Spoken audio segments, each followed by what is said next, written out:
A paz do Senhor Jesus, tudo bem com vocês? Eu espero que sim. Feche os seus olhos, vamos começar a nossa leitura diária com oração.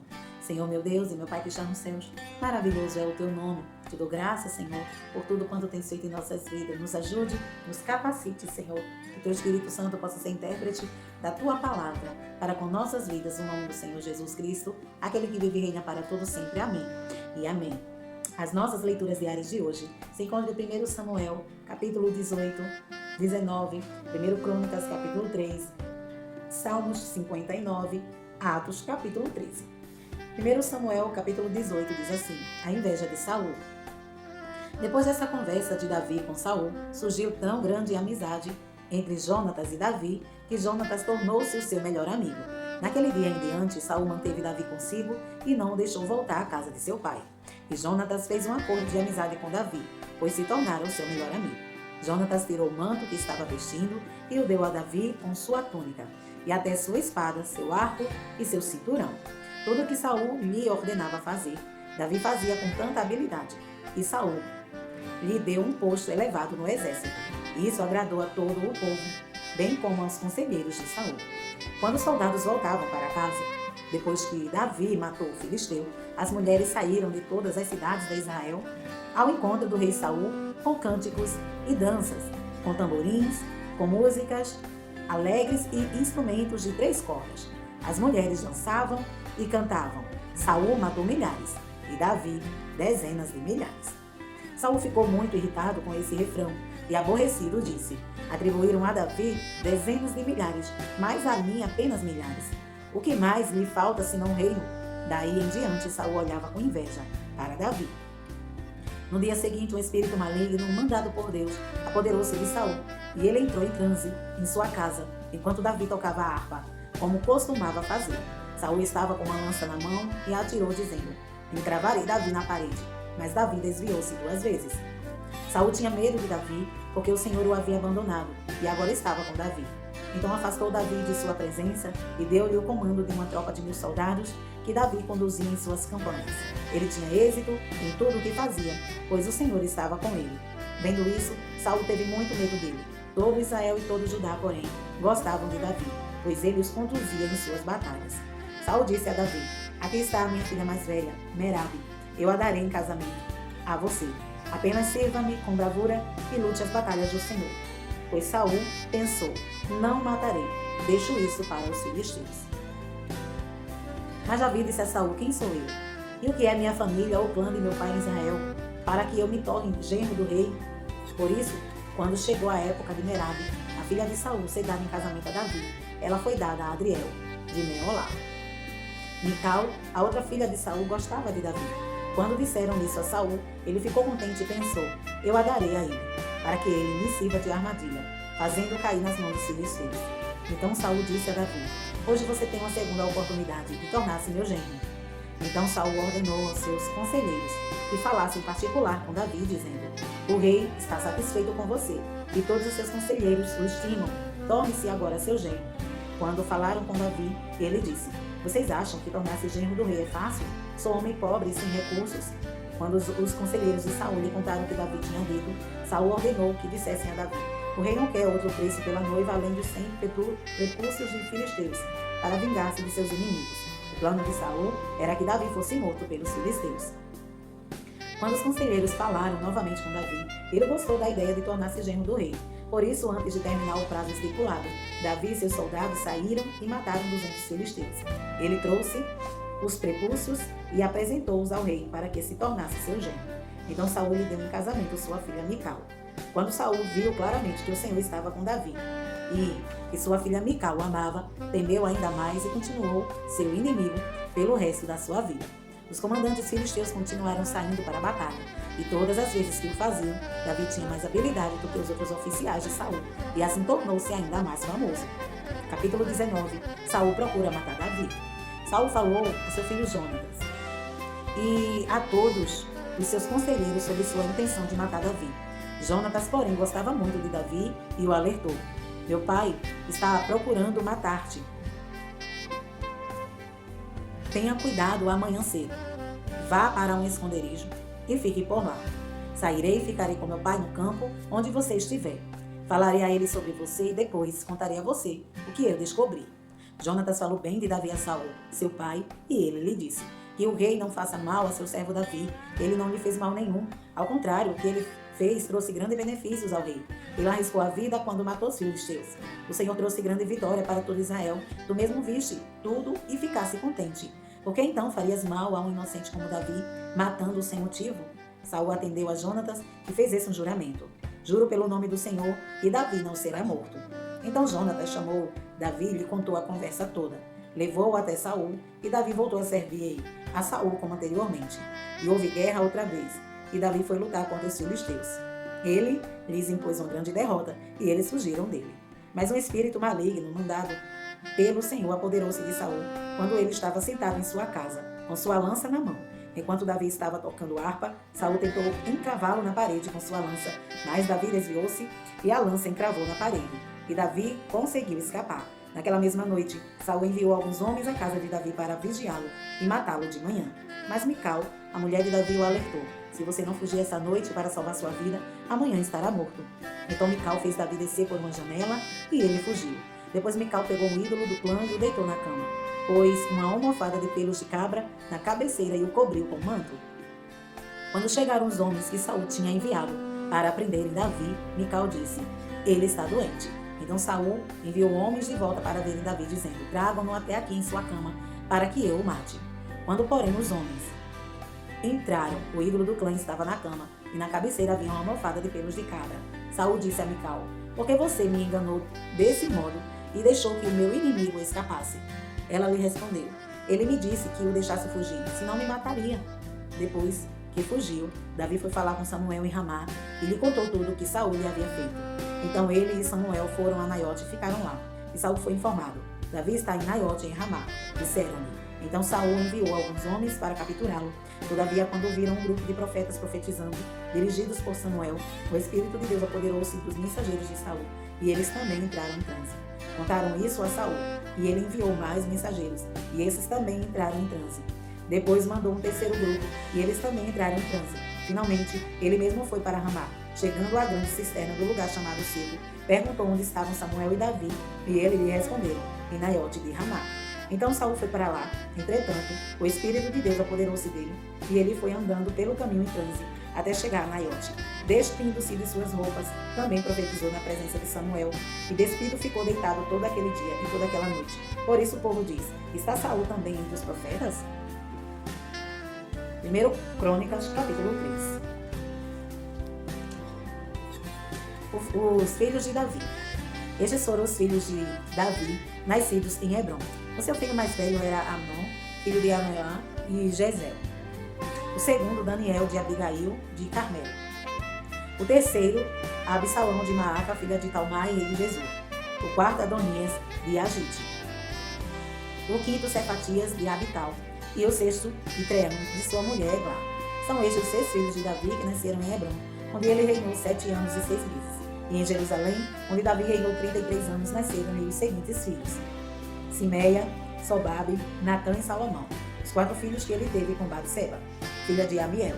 Davi teve ainda mais 9 filhos: Ibá, Elisua, Elpalete, Nogá, Nefeg, Jafia, Elisama, Eliada e Elifelete. Todos esses foram filhos de Davi, além dos que teve com suas concubinas e a filha Tamar, irmã deles, os reis de Judá.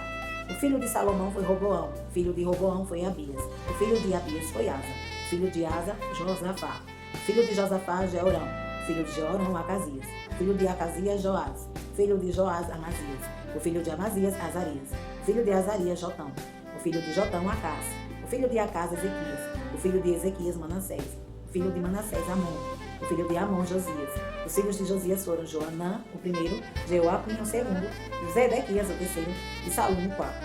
Os sucessores de Joaquim foram Joaquim e Zedequias, a linhagem real após o exílio. Esses foram os filhos de Joaquim, que foi levado para o cativeiro: Seal, Tiel, Malquirão, Pedaías, Senazar, Jacamias, Osama, Nedabias. Estes foram os filhos de Pedaías, Zorobabel e Simei. Estes foram os filhos de Zorobabel: Mesulão, Ananias e Selomite, irmã deles. Teve ainda mais 5 filhos: Azubá, Oel, Berequias, Azazias, Josabe e Ezede. Estes foram os filhos descendentes de Ananias. Pelatias e Jesaías, e os filhos de Refaías, de Arnã, de Obadias e de Secanias. Esses foram os descendentes de Secanias. Semaías e seus filhos, Atus, Igual, Bariá, Nearias e Safate, 6 descendentes ao todo. Esses foram os 3 filhos de Nearias, Elioenai, Ezequias e Azricão. Esses foram os 7 filhos de Elionai, Odavias, Eliasibe, Pelaías, Acube, Joanã, Delaías e Anã. Salmos 59. Para o mestre de música, de acordo com a melodia, não destruas. Poema epigráfico davídico, quando Saul enviou homens para vigiarem a casa de Davi, a fim de matá-lo. Livra-me dos meus inimigos, ó Deus. Põe-me fora do alcance dos meus agressores. Livra-me dos que praticam o mal e salva-me dos assassinos. Vê como ficam à minha espreita. Homens cruéis conspiram contra mim, sem que eu tenha cometido qualquer delito ou pecado, ó Senhor. Mesmo eu não tenho culpa de nada, eles se preparam às pressas para atacar-me. Levanta-te para ajudar-me. Olha para a situação em que me encontro, ó Senhor, Deus dos exércitos. Ó Deus Israel, desperta para castigar todas as nações. Não tenhas misericórdia dos traidores perversos. Eles voltam a cair da tarde, rosnando como cães e rondando a cidade. Vê que a ameaça sai de suas bocas. Seus lábios são como espadas e dizem: quem nos ouvirá? Mas tu, Senhor, vais rir deles, caçoarás de todas aquelas nações. Ó tu, minha força, por ti vou aguardar. Tu, ó Deus, és o meu alto refúgio. O meu Deus fiel virá ao meu encontro e permitirá que eu triunfe sobre os meus inimigos. Mas não os mates, ó Senhor, nosso escudo, senão o meu povo o esquecerá. Em teu poder, faze-o vaguearem e abate-os. Pelos pecados de suas bocas, pelas palavras de seus lábios, sejam apanhados em seu orgulho, pelas maldições e mentiras que pronunciam. Consome-os em tua ira, consome-os até que não mais existam. Então se saberá até os confins da terra que Deus governa Jacó. Eles voltam ao cair da tarde, rosnando como cães e rondando a cidade. À procura de comida, perambulam, e se não ficam satisfeitos, uivam. Mas eu cantarei louvores à tua força, de manhã louvarei a tua fidelidade, pois tu és o meu alto refúgio, abrigo seguro nos tempos difíceis. Ó minha força, canto louvores a ti, tu és o meu Deus.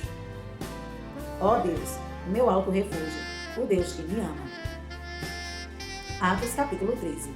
A missão de Barnabé e Saulo. Na igreja de Antioquia havia profetas e mestres. Barnabé, Simeão, chamado Níger, Lúcio de Cirene, Manaém, que fora criado com Herodes, Tetraca e Saulo. Enquanto adoravam o Senhor e jejuavam, disse o Espírito Santo: separem Barnabé e Saulo para a obra a que os tenho chamado. Assim, depois de jejuar e orar, impuseram-lhes as mãos e os enviaram. Em Chipre, enviados pelo Espírito Santo, desceram a Seleucia e dali navegaram para Chipre. Chegando em Salamina, proclamaram a palavra de Deus nas sinagogas judaicas. João estava com eles como auxiliar. Viajaram por toda a ilha até que chegaram a Pafos. Ali encontraram um judeu chamado Bar-Jesus, que praticava magia e era falso profeta. Ele era assessor do procônsul Sérgio Paulo. O procônsul, sendo um homem culto, mandou chamar Barnabé e Saulo, porque queria ouvir a palavra de Deus. Mas Elisamas, o mágico, esse é o significado do seu nome, Elimas, opôs-se a eles e tentava desviar da fé o procônsul. Então Saulo, também chamado Paulo, cheio do Espírito Santo, olhou firmemente para Elimas e disse: filho do diabo, inimigo de tudo que é justo, você está cheio de toda espécie de engano e maldade. Quando é que vai parar de perverter os retos caminhos do Senhor? Saiba agora, e a mão do Senhor está contra você, e você ficará cego e incapaz de ver a luz do sol durante algum tempo. Imediatamente vieram sobre ele névoa e escuridão, e ele, cateando, procurava quem enviasse pela mão. O procônsul, vendo o que havia acontecido, creu profundamente, impressionado com o ensino do Senhor. Em Antioquia da Pisídia, de Pafos, Paulo e seus companheiros navegaram para Perge, na Panfilha. João os deixou ali e voltou para Jerusalém. De Perge prosseguiram até Antioquia da Pisídia. No sábado, entraram na sinagoga e se assentaram. Depois da leitura da lei e dos profetas, os chefes da sinagoga lhes mandaram dizer: irmãos, se vocês têm uma mensagem de encorajamento para o povo, falem. Pondo-se em pé, Paulo fez sinal com a mão e disse: israelitas e gentios tementes a Deus, ouçam-me. O Deus do povo de Israel escolheu nossos antepassados e exaltou o povo durante a sua permanência no Egito. Com grande poder, os fez sair daquele país e os aturou no deserto durante cerca de 40 anos. Ele destruiu 7 nações em Canaã e deu a terra delas como herança ao seu povo. Tudo isso levou cerca de 450 anos. Depois disso, ele lhes deu juízes até o tempo do profeta Samuel. Então o povo pediu um rei, e Deus lhe deu Saul, filho de Quis, da tribo de Benjamim, que reinou 40 anos. Depois de rejeitar Saul, levantou-lhes Davi como rei, sobre quem testemunhou: encontrei Davi, filho de Jessé, homem segundo o meu coração. Ele fará tudo o que for da minha vontade. Da descendência desse homem, Deus trouxe a Israel o Salvador Jesus, como prometera, antes da vinda de Jesus. João pregou um batismo de arrependimento para todo o povo de Israel. Quando estava completando sua carreira, João disse: quem vocês pensam que eu sou? Não sou quem vocês pensam, mas esse que vem depois de mim, aquele cujas sandálias não sou digno nem de desamarrar. Irmãos, filhos de Abraão e gentios tementes a Deus, a nós foi enviada essa mensagem de salvação. O povo de Jerusalém e seus governantes não reconheceram Jesus, mas, ao condená-lo, cumpriram as palavras dos profetas, que são lidas todos os sábados. Mesmo não achando motivo legal para uma sentença de morte, pediram a Pilatos que o mandasse executar. Tendo cumprido o que estava escrito a respeito dele, tiraram-no do madeiro e o colocaram num sepulcro. Mas Deus o ressuscitou dos mortos, e por muitos dias foi visto por aqueles que tinham ido com ele na Galileia para Jerusalém. Eles agora são testemunhas dele para o povo. Nós lhes anunciamos as boas novas, o que Deus prometeu aos nossos antepassados. Ele cumpriu para nós, seus filhos, ressuscitando Jesus, como está escrito no Salmo 2: Tu és meu filho, eu hoje te gerei. O fato de que Deus o ressuscitou dos mortos, para que nunca entrasse em decomposição, é declarado nessas palavras: Eu lhes dou as santas e fiéis bênçãos prometidas a Davi. Assim ele diz noutra passagem: Não permitirás que o teu santo sofra decomposição. Tendo, pois, Davi servido ao propósito de Deus em sua geração, adormeceu, foi sepultado com seus antepassados e seu corpo se decompôs. Mas aquele a quem Deus ressuscitou não sofreu decomposição. Portanto, meus irmãos, quero que saibam que mediante Jesus lhes é proclamado o perdão dos pecados. Por meio dele, todo aquele que crê é justificado de todas as coisas das quais não podia ser justificado pela lei de Moisés. Cuidem para que não lhes aconteça o que disseram os profetas: olhem, escarnecedores, admirem-se e pereçam. Pois nos dias de vocês farei algo que vocês jamais creriam se alguém lhes contasse. Quando Paulo e Barnabé estavam saindo da sinagoga, o povo os convidou a falar mais a respeito dessas coisas no sábado seguinte. Despedido da congregação, muitos dos judeus estrangeiros religiosos convertidos ao judaísmo seguiam Paulo e Barnabé. Estes conversavam com eles, recomendando-lhes que continuassem na graça de Deus. No sábado seguinte, quase toda a cidade se reuniu para ouvir a palavra do Senhor. Quando os judeus viram a multidão, ficaram cheios de inveja e blasfemando contradiziam o que Paulo estava dizendo. Então, Paulo e Barnabé lhes responderam corajosamente: era necessário anunciar primeiro a vocês a palavra de Deus. Uma vez que a rejeitam e não se julgam dignos da vida eterna, agora nos voltamos para os gentios. Pois assim o Senhor nos ordenou: eu fiz de você luz para os gentios, para que você leve a salvação até os confins da terra. Ouvindo isso, os gentios alegraram-se e bendizeram a palavra do Senhor, e creram todos os que haviam sido designados para a vida eterna. A palavra do Senhor se espalhava por toda a região, mas os judeus incitaram as mulheres religiosas de elevada posição e os principais da cidade, e provocando perseguição contra Paulo e Barnabé, os expulsaram do seu território. Estes sacudiram o pó de seus pés em protesto contra eles e foram para Icônio. Os discípulos continuavam cheios de alegria e do Espírito Santo. Amém? Essas foram as nossas leituras diárias de hoje. E amanhã, é claro, estaremos aqui, se Jesus não vir. Deus em Cristo te abençoe hoje e sempre.